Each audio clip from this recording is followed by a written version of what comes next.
I see spirituality or spiritual work as any effort you put into your own awareness, both external and internal, to help you expand your perception of reality and the importance of what matters and what needs to be done beyond just the ego roles that we've been taught growing up. So any work, I think, that allows you to expand your nature into the realm of other people, other places, opening up to new things, reverting from like sexism, racism, all these things, recognizing the unified essence of all of us, working together, expanding what matters to being just not me, but my community, people around me, ways I can help, ways I can serve, ways I can surrender. Anything that allows you to expand the essence of what you think you are, to be more inclusive of everything and everyone, is spirituality to me. That's how I've always tried to remember it. Do you think that this question comes to my mind? Do you think everyone is consciously or unconsciously in the path of doing things, saying things, and engaging in actions to expand the level of perception of reality? Because you can be very conscious about it. I mean, I'm in my spiritual journey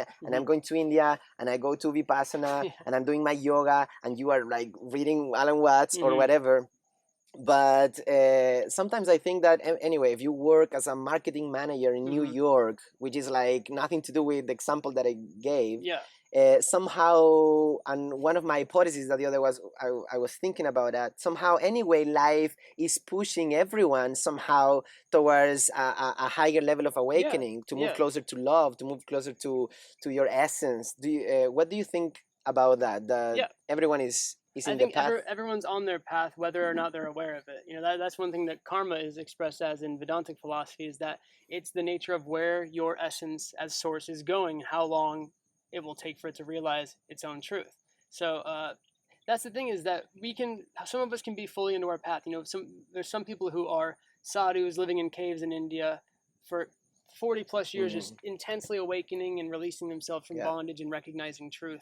And they're just as much on the path as, like you said, a marketing executive up in a penthouse in New York City. Where we are on our path is the way we perceive it differently, right? And we come and go in different incarnations depending on what you believe. But regardless, we're on our path. Now, whether or not we're making leaps and bounds on that path in each incarnation or in our lifetime is a different story.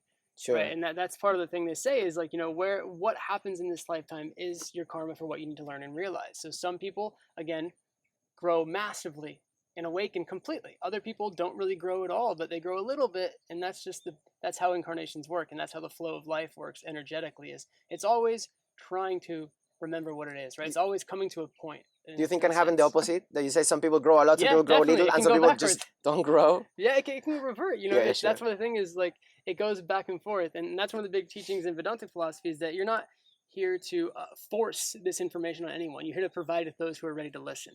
So it's not a thing in Vedantic philosophy. I tell people, especially with like Hindu philosophies, you don't see Hindu street preachers. They're not out there trying to like, praise Krishna, you need to know this, you have to, do you understand Shiva's word? They don't do that, because it's not, that's interrupting someone else's karma, you know? Exactly. And you can't force people into this understanding, but you can express it in your own way.